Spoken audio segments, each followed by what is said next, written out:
नमस्कार. राज्यसेवा पूर्वपरीक्षा 2026 या पेपरच्या तयारीच्या दृष्टिकोनातून काय नेमकं स्टार्ट केलं पाहिजे? आपली परीक्षा होणार आहे 31 मे रोजी.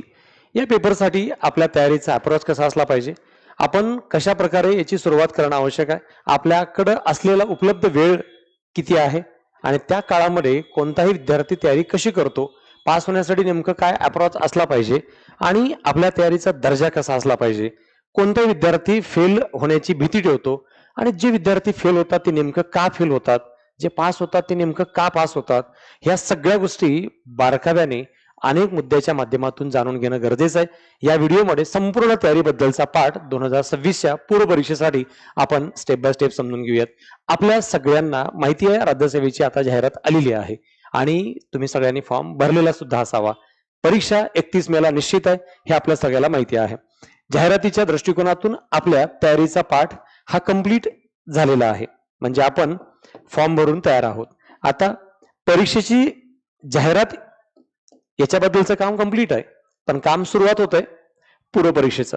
पूर्वपरीक्षेचं आहे डेट 31 मे.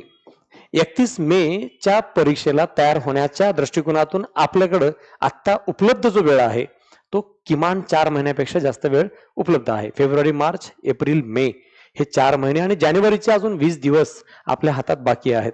या कालावधीमध्ये आपली तयारी परफेक्ट करण्याच्या उद्देशाने आपण ऑलमोस्ट 140 डेज आपल्याकडे उपलब्ध आहेत.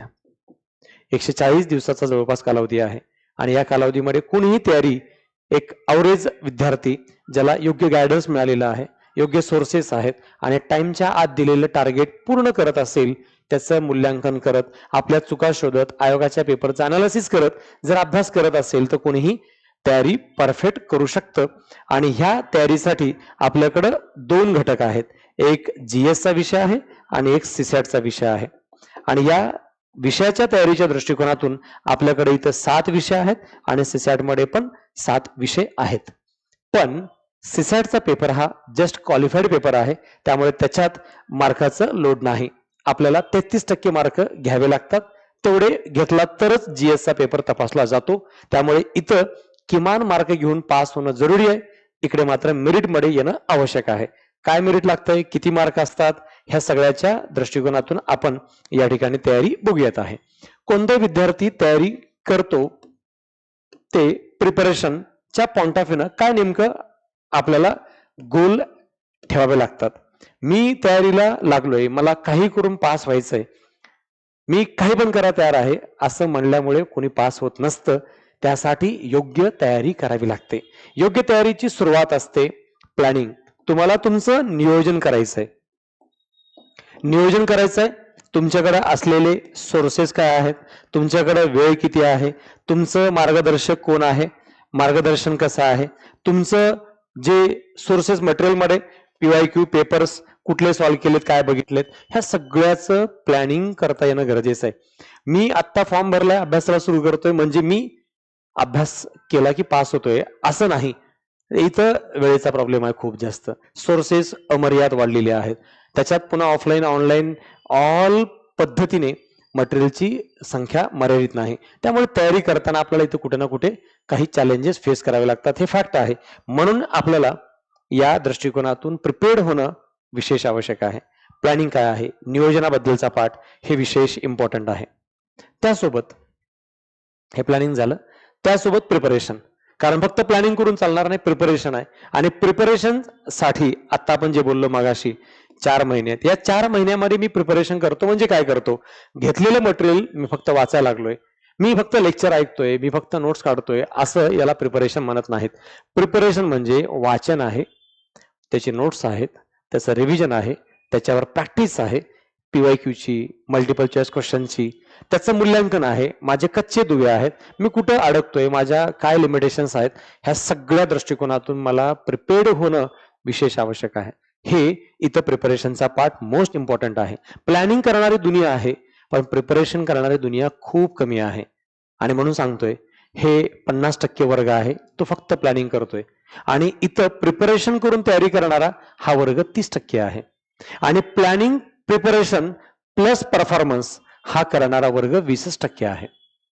परफॉर्मन्स म्हणजे प्रॅक्टिस केलेल्या पेपरची, प्रॅक्टिस केलेल्या आयोगाच्या पेपरची, त्याच्यातलं मूल्यांकन केलेलं आहे, आपलं काय चुकतंय, आपल्याला काय करायला पाहिजे, ह्या सगळ्यातला जो गॅप आहे ते भरून काढण्याच्या उद्देशानं परफॉर्मन्स करणे. परफॉर्मन्स म्हणजे रिव्हिजन आहे. परफॉर्मन्स म्हणजे आपल्याला जे येतंय ते आणि आयोगाला जे पाहिजे त्यातला गॅप सातत्याने शोधण्याचा प्रयत्न करणे आणि त्या लेवलला पोहोचणे, हा प्रिपरेशन आणि परफॉर्मन्स मधला गॅप हा आपल्याला या माध्यमातून बघणं विशेष ऑब्जेक्टिव्ह आहे.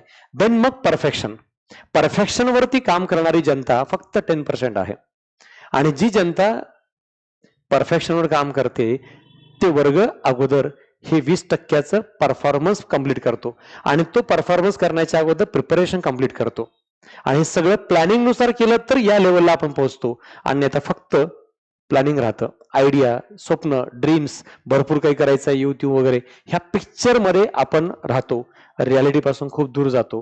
ह्या गोष्टी आपल्याला पूर्ण करता आल्या पाहिजे आणि त्या दिशेत आपल्या तयारीला लागलं पाहिजे, तर खऱ्या अर्थाने आपण आपल्या प्रिपरेशन मधला मेन ऑब्जेक्टिव्ह हा त्या दिशेत त्या लेवलवरती पूर्ण करतोय असं म्हणायला भरपूर वाव राहतो. म्हणून कोणत्याही विद्यार्थ्यांना तयारी करताना या 4 स्टेप मधून जायला पाहिजे आणि तसाच विचार केला पाहिजे, हे विसरू नका.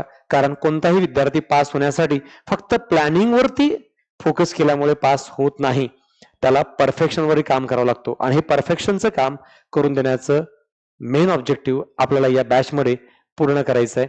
ह्या बॅचच्या माध्यमातून तुमच्या तयारीला कंप्लीट अशी आपण ह्या प्लॅनिंग पासून परफॉर्मन्स पर्यंत योग्य ती धार देणार आहोत, ज्याद्वारे तुम्हाला रिझल्ट पर्यंत घेऊन जाण्याचा मार्ग मोकळा होतो. तयारीला वेळ, आपल्याकडे तयारीला वेळ आहे एकूण 4 महिने. ह्या 4 महिन्यामध्ये आपल्याकडे आहेत जवळपास 140 दिवस. 140 दिवसामध्ये तुमच्या प्रत्येकाकडे ॲन अन अवरेज 8 तास मिनिमम उपलब्ध आहेतच, नसतील तर असावे लागतील आहे. 8 तास आपण यावर काम करणं विशेष आवश्यक आहे. या दिशेत आपण तयारी करायला लागू तर नक्कीच तुमचा रिझल्ट यायला हरकत नाही. 140 दिवस जर 8 तास काम करत असू, किमान 3-4 तास लेक्चर ऐकतोय आणि 4-5 तास अभ्यास करतोय, तर रिझल्ट यायलाच पाहिजे. याप्रमाणे आपण इथं प्रिपरेशन करतो, हे विसरू नका आहे. या माध्यमातून आपण ह्या इथून पुढच्या 4 महिन्याच्या कालावधीमध्ये अशा पद्धतीने तयारी करून घेणार आहोत, जेणेकरून आपला रिझल्ट येईल आहे. तयारीचे संसाधनं, आपल्याकडे संदर्भ ग्रंथ आहे, आपल्याकडे नोट्स आहेत क्लासचे, आपल्याकडे पुन्हा पेपर्स आहेत,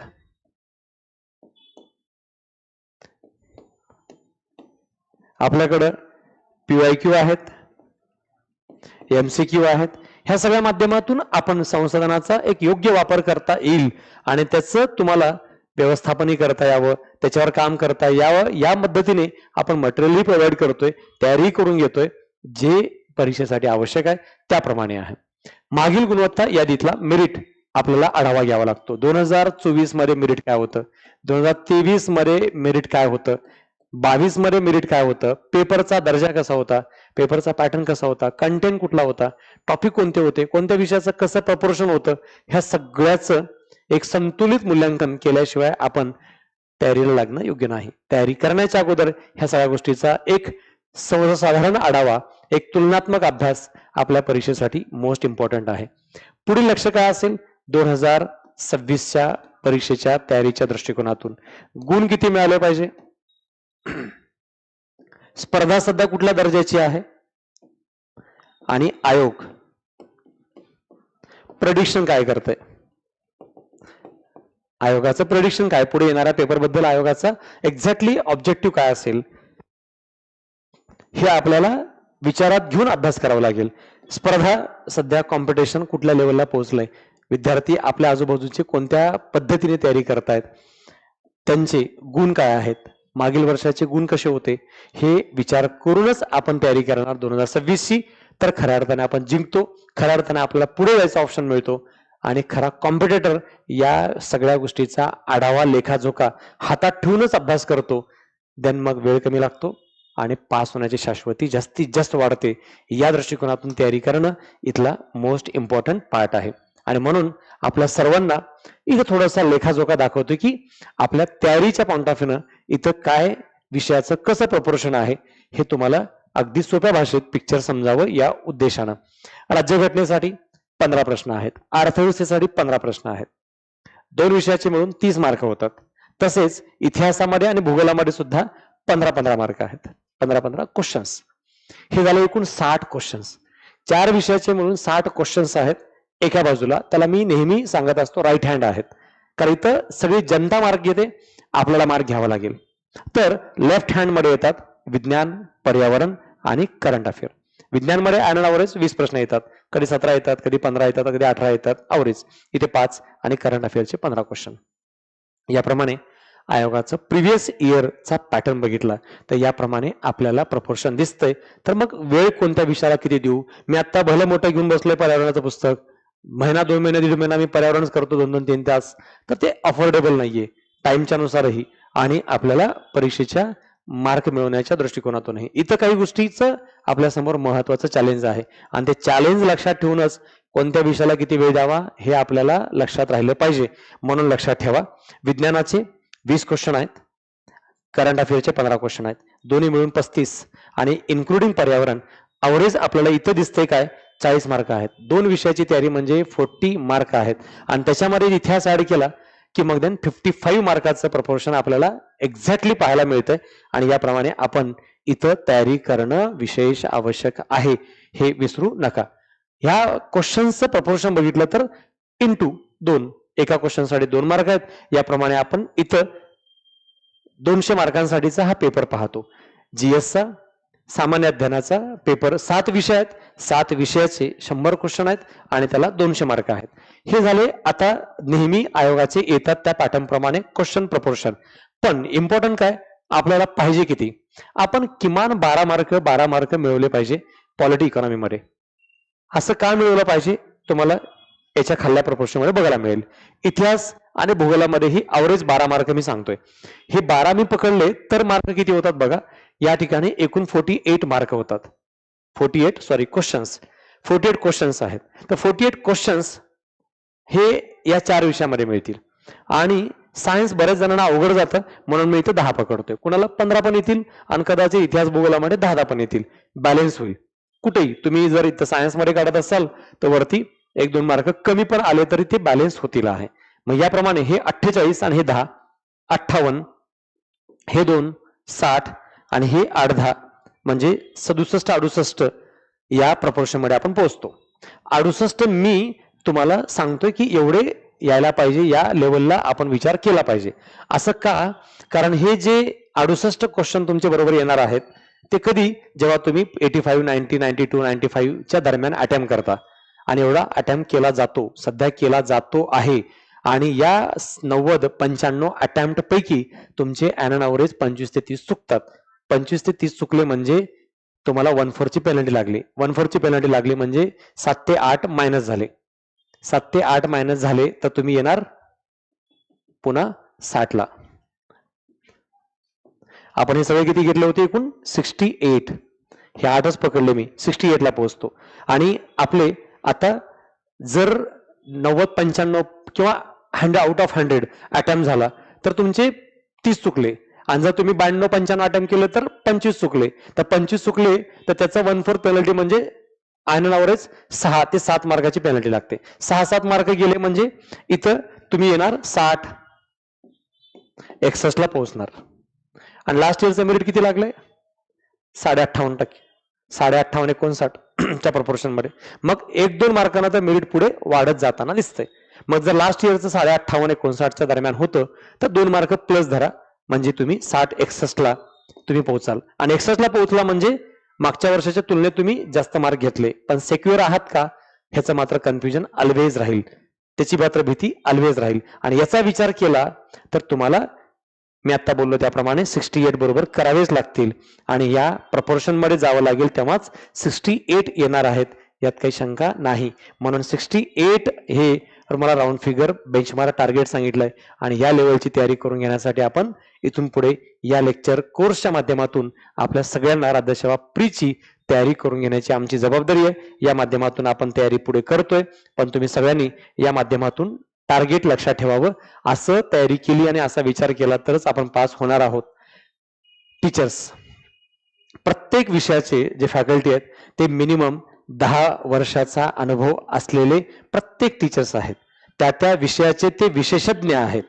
त्या विषयामध्ये